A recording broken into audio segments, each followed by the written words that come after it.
on November 24th, 2023 at 5:15 a.m. Eastern U.S. time. Calculate that for your own time zone. Mars, the planet of action, the god of war, god of passion, moves from late Scorpio into Sagittarius.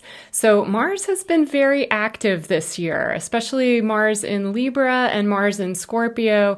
A lot of the big events that have happened on days or just right before an exact Mars transit. So the nice thing about Mars moving into Sagittarius is that there's not a whole lot of oppositions or squares. There is an initial square with Saturn in very early Pisces, and so we may find that when Mars initially makes that move from late Scorpio into early Sagittarius, that just things slow down a little bit. Saturn tends to bring limitations, and Mars being the planet of action, sometimes when you get that square, it kind of slows stuff down. But the way that you can work with that energy is just to really troubleshoot things, to kind of say, okay, if this isn't working, why isn't it working? Because Saturn is also the planet of strong foundations, of troubleshooting, brings delays, but as my dream guys say, delay leads to delight. And so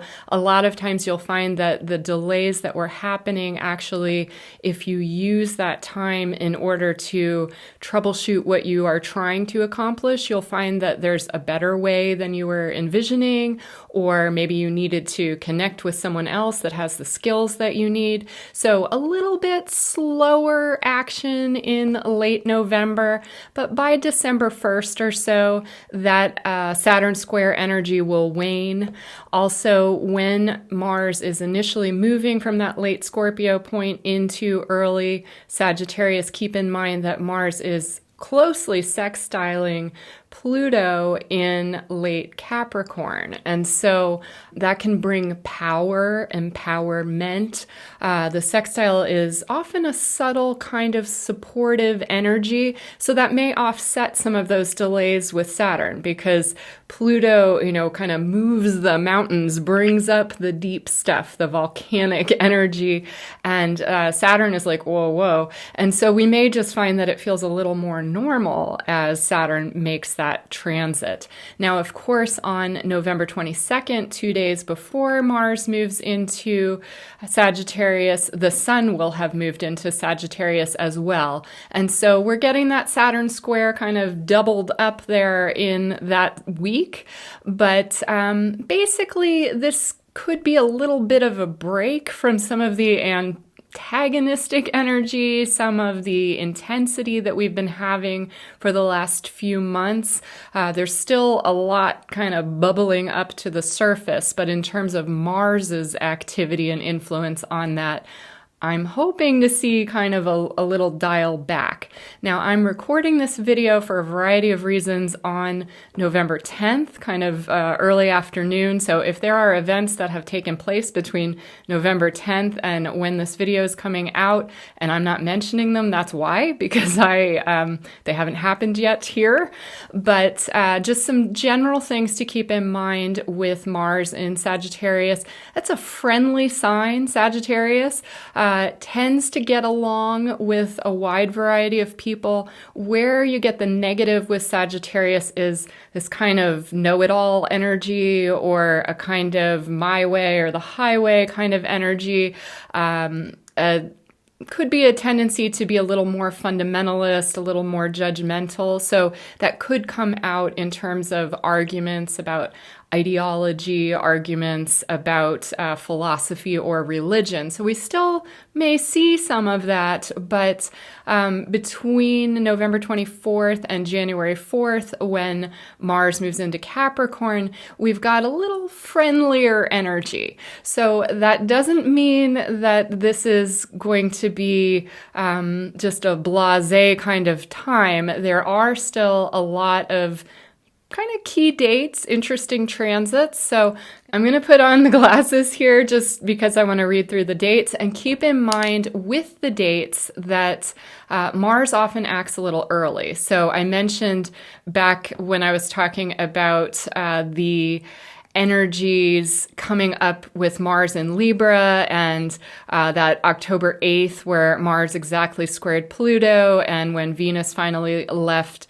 late Leo and moved into Virgo after all that time in Leo, we actually got the Mars activity on October 7th. So sometimes you'll see Mars have an action a day early, sometimes even up to a few days or even a week early. So I'm giving you these dates, but keep in mind that some of them are a little flexible. Mars transit energy lasts about 2 weeks, so like a week ahead to a week after. But normally the most intense period of a Mars transit is like a day or so before it goes exact. So just keep that in mind as I read these dates. Okay, so on December 3rd, we've got Mars at 6 degrees 49 minutes, Sagittarius, quincunx Jupiter in Taurus, exact same degree, same minutes in Taurus. And the quincunx energy is a little strange. I've talked about this before. I track it because I find that even though it's odd, a lot of times things will happen with a quincunx. And so the quincunx energy in general, it's 150 degrees plus or minus 2 degrees either side. And it asks us to integrate things that seem like they're completely different. So in this case, we've got Sagittarius, a mutable fire sign, and Taurus, a fixed earth sign.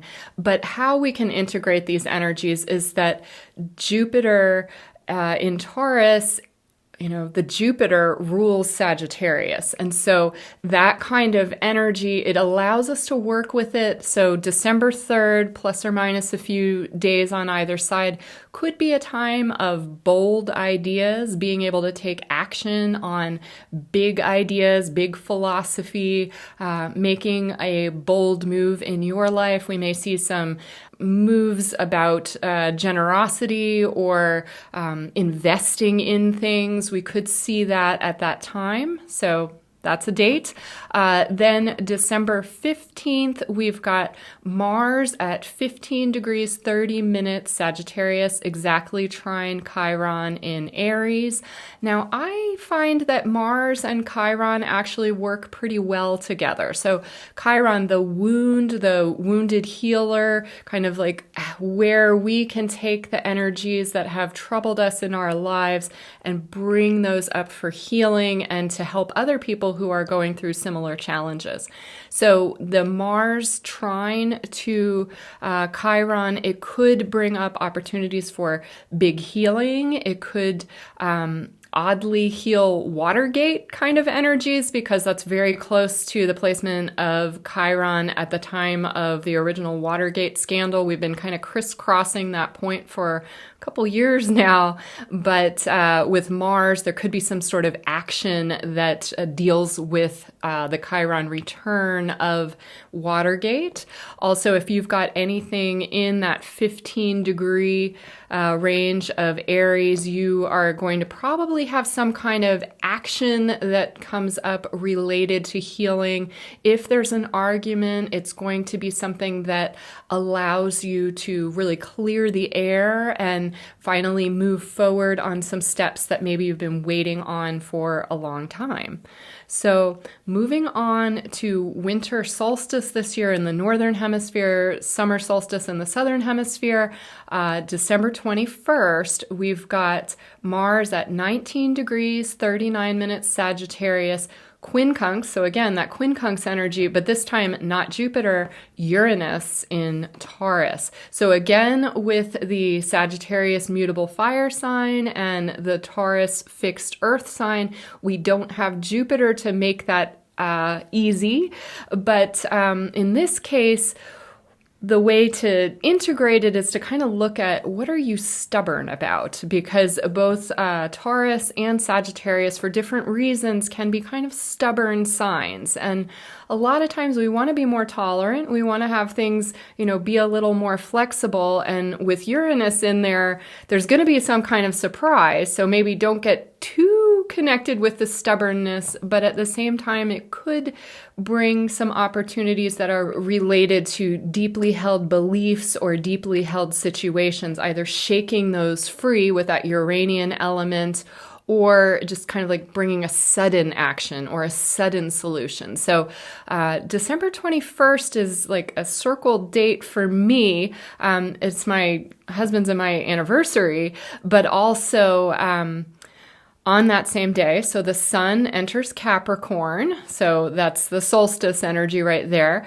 But then we've got Venus in Scorpio exactly opposing Uranus in Taurus at that same 19 degrees Taurus point that's involved in the quincunx with Mars in Sagittarius. And so that Venus opposite Uranus, most Venus transits, they're still pretty positive, even if you're dealing with an opposition, but you may find an increased need to break free from relationships. We could see that. We could also, because Venus represents values, we could see a tension there of values and maybe like a need to break free from those, especially again with that quincunx coming from Mars in Sagittarius at the same time that Venus is opposing Uranus and Taurus. So kind of volatile. And then we've also got Mercury retrograde at 2 degrees, 23 minutes Capricorn,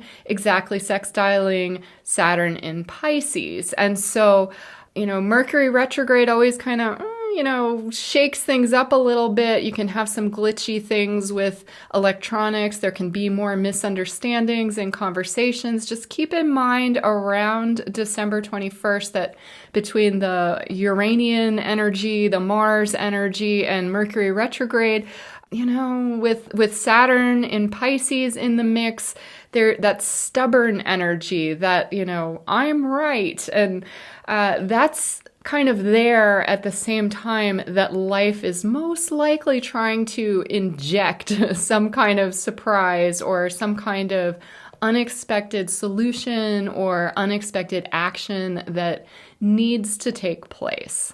So the other date to keep in mind is December 27th. This is another one of those big days. So December of 2023 is kind of interesting because we don't have tons of big events, but when we do, it's like they all cluster in certain dates. And so the 27th is another big day. Mercury retrograde conjuncts Mars in Sagittarius, and that squares Neptune in Pisces.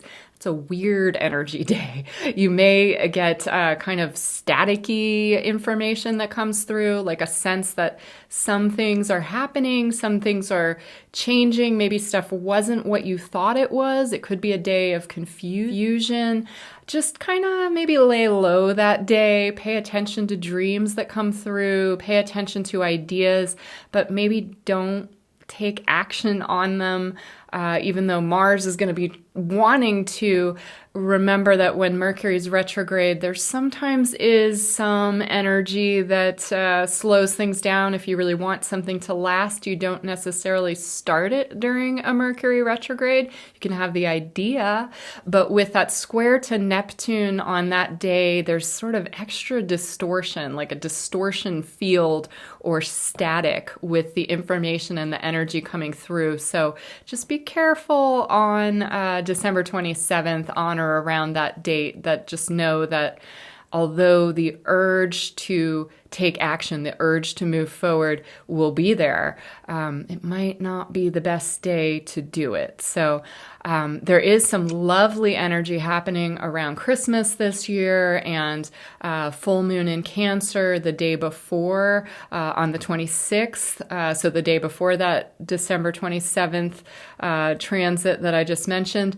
So just, there's some lovely gentle energies, some real healing energies, but you might want to tone down the stubbornness a little bit or the my way or the highway kind of energies, just because, again, that distortion could create a little bit of friction and disruption. So Mercury goes direct on January 1st, and then on January 4th, as I said, Mars moves into Capricorn, very different energy. So that's just kind of a preview. And again, filming this on November 10th. So if I didn't mention some seemingly obvious events that have occurred, that's why. But this is the general read of the energies, and I wanted to get this done ahead of time. So until next time, you guys, Take care.